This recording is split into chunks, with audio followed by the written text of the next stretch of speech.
नमस्कार, स्वतंत्र चेतना news channel में आप सभी दर्शकों का स्वागत है।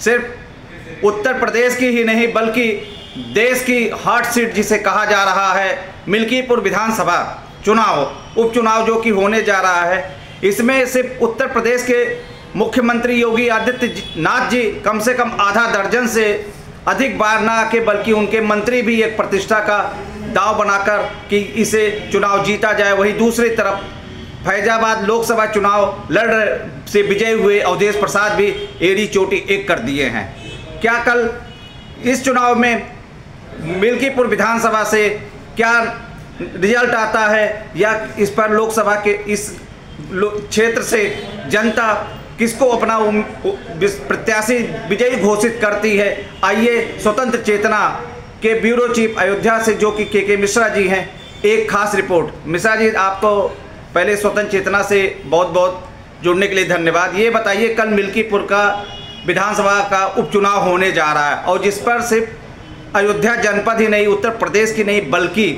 पूरे देश की निगाह टिकी हुई है, इस पर आप क्या कहना चाहते हैं? जी, आपको बहुत बहुत धन्यवाद। कल मिल्कीपुर में उपचुनाव सुबह से चालू हो जाएगा और शाम को तक चलेगा।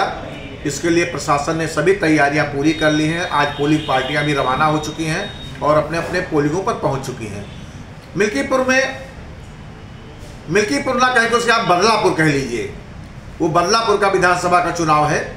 बदलापुर यानी इसलिए कह रहा हूँ क्योंकि भाजपा जब लोकसभा चुनाव हार चुकी है और सांसद के पुत्र को समाजवादी पार्टी ने टिकट दिया है, इसलिए ऐसे में वो फूंक फूंक के कदम रखते हुए सारी तैयारियों के साथ यहाँ अवधेश प्रसाद को हरा कर बदला लेने की सोच रही है, इसलिए उसको बदलापुर कह रहे हैं। और भाजपा ने कम से कम आधे दर्जन मिनिस्टरों को, 2-3 दर्जन विधायकों को और अपने स्थानीय नेताओं को, ब्राह्मणों के नेता खब्बू तिवारी को, क्षत्रिय के नेता लल्लूपुर सांसद लल्लू सिंह को, महापौर को, प्रथम महापौर को और जो सपा के बागी विधायक अभय सिंह हैं, इसके अलावा बीकापुर के विधायक डॉक्टर अमित सिंह हैं, रुदौली के विधायक रामचंद्र यादव हैं। रामचंद्र यादव के ही शिष्य हैं जिनको टिकट दिया गया है। भाजपा से चंद्रभान पासवान एकदम न्यूली हैं, नए हैं, कहीं कोई आपराधिक इतिहास नहीं है, कहीं उनका कोई गलत रिकॉर्ड नहीं है। भाजपा ने यहाँ पे नया मोहरा चला है, चूँकि टिकट के प्रबल दावेदार थे बाबा गोरखनाथ और राधेश्याम त्यागी जी, जो दोनों के संगठन के हैं, लेकिन दोनों को काट करके भाजपा ने चंद्रभान पासवान को इसलिए उतारा है कि ताकि जो कुछ नाराजगी मिल्कीपुर में चल रही थी उसे समाप्त कर दिया जा सके। मैं आपको बताना चाहता हूँ कि भाजपा हर हाल में मिल्कीपुर चुनाव जीतने के लिए फूंक फूंक कर कदम रख रही है। शासन प्रशासन चुनाव आयोग के गाइडलाइन के अनुसार भी टाइट है, फोर्स की तैनाती की गई है। अब आरोप प्रत्यारोप तो लगते रहते हैं, जो सत्ता में होता है थोड़ा लाभ तो उसको मिलता है, उसमें कहीं गुरेज नहीं है।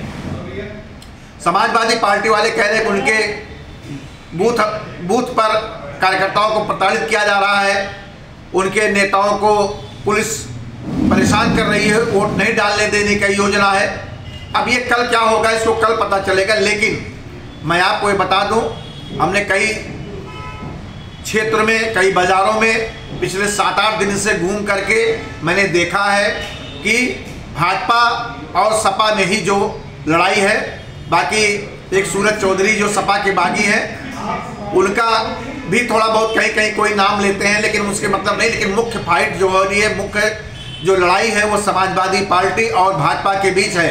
समाजवादी पार्टी से सांसद अवधेश प्रसाद जी हैं, उनके लड़के अजीत प्रसाद को समाजवादी पार्टी ने टिकट दिया। उनके समर्थन में अभी कल ही सपा सुप्रीमो अखिलेश यादव जी एक अच्छी रैली को संबोधित किए हैं, लेकिन उससे एक दिन पहले भाजपा के मुख्यमंत्री योगी आदित्यनाथ जी भी अच्छी रैली को संबोधित किए हैं। इस बार मिल्कीपुर में जो देखने को मिल रहा है कि मतदाता मौन है, सड़क पर निकलने वाले ही चौकन्ने हैं, वही बयानबाजी जारी कर रहे हैं।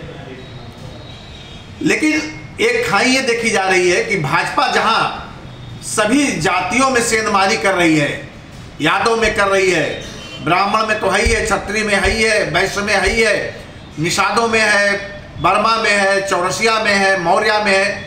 वही समाजवादी पार्टी भी ब्राह्मणों का कुछ वोट बटोरने में सफल होती दिख रही है। अगर ब्राह्मण 25% भी भाजपा से हटे तो भाजपा के लिए संकट हो जाएगा। उसका एक कारण है कि भाजपा में इस समय गुटबाजी भी बहुत चरम पर है। खैर चुनाव में खत्म हो गई, चुनाव में सब एक ही भाजपा भाजपा जय सिया राम के नारे लगा रहे हैं, लेकिन अंदर खाने में जो एक पता है कौन किसके साथ रहता है, कौन किसके साथ नहीं रहता, इसका भी असर पड़ता है। मिल्कीपुर में भाजपा ने पूर्व विधायक इंद्र प्रताप तिवारी खब्बू को एंट्री किया था, उसके बाद से उसका चुनाव चढ़ा है। वैसे 1 महीने से अधिक समय से उत्तर प्रदेश के कृषि मंत्री और काफ़ी सीनियर लीडर हैं सूर्य प्रताप शाही जी, वो कैंप किए हुए हैं युवाओं को देखने के लिए। JPS राठौर जो BHU के अध्यक्ष भी रह चुके हैं, सहकारिता मंत्री हैं, उनकी ड्यूटी लगाई गई है। इसके अलावा यादव बिरादरी के कई मंत्रियों की ड्यूटी लगाई गई है, विधायकों को लगाई गई है। और अयोध्या में के समय महापौर जो है महान गिरीश त्रिपाठी जी, उनकी भी ड्यूटी चल रही। वो तीन कलसा मंदिर के महंत भी हैं, उनकी जजमानी भी बहुत है मिल्कीपुर साइड, रुदौली में और सुल्तानपुर अमेठी में। वो भी डोर टू डोर प्रचार में लगे हैं। जो यहाँ के प्रथम महापौर ऋषिकेश उपाध्याय जी हैं, जो अपने सौम्य व्यवहार से और अच्छे कार्यों से जाने थे, वो भी तन मन धन से पूरी तरह मिल्कीपुर में लगे हैं।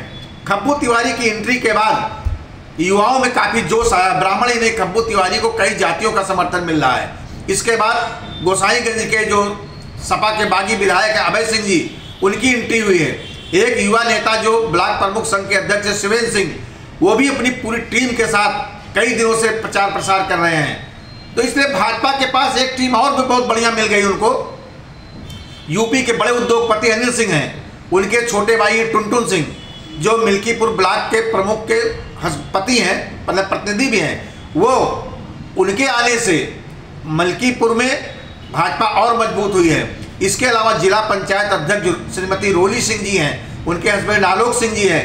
इनके सबके अथक प्रयास से भाजपा काफ़ी अच्छी दिख रही है। अच्छा ये बताइए सर कि कल के चुनाव से इतना नाम आपने बताया, क्या चुनाव एक तरफा भाजपा की तरफ जा रही है कि इस बार सपा कैसे लड़ाई है? एक तरफा कहीं नहीं है। मैंने कहा ये लोग जुटे हुए हैं। वैसे समाजवादी पार्टी की तरफ से आपको बता दूं, तेज नारायण पांडे ब्राह्मण का चेहरा माने जाते हैं और अखिलेश के बड़े नजदीक है। तेज नारायण पांडे बहुत अच्छा मेहनत कर रहे हैं। अवधेश जी के पुत्र हैं, अवधेश तो कर ही रहे हैं। इसके बाद समाजवादी पार्टी के युवा जिला अध्यक्ष जो पारसनाथ यादव जी हैं, वो भी बहुत प्रयास करते हैं। छोटे लाल यादव जी हैं, सरोज यादव महिला नेत्री हैं। इसके अलावा अभी डिम्पल आई थी। मतलब समाजवादी पार्टी में फिरोज खान गब्बर जो हैं, जो बीकापुर विधानसभा चुनाव लड़ चुके हैं, वो हैं, और रुश्दी मियाँ है, सहित तमाम लोग। मुकाबला कैसे दिखाई दे? मुकाबला इस समय कांटे का टक्कर है। आप ये मान के चलिए, जो जितना वोट अपने लोगों का निकाल लेगा उतनी ही जीत उसकी पक्की मानी जाएगी। एक बात और बता दूं, भाजपा में सवर्ण वोट कम निकलते हैं, यही भाजपा थोड़ा सा डैमेज होती है। अगर भाजपा अपने कार्यकर्ताओं को पोलिंग बूथ तक पहुंचाने, अपने वोटों का काम किया तो काफ़ी सशक्त है भाजपा इस समय। क्योंकि भाजपा सत्ता में भी है, केंद्र में भी है, प्रदेश में भी है। लेकिन अगर अपने वोट निकालने में विफल रहती है तो चुनाव परिणाम कुछ भी हो सकता है। क्योंकि समाजवादी पार्टी भी बहुत हल्के में चुनाव नहीं लड़ रही है।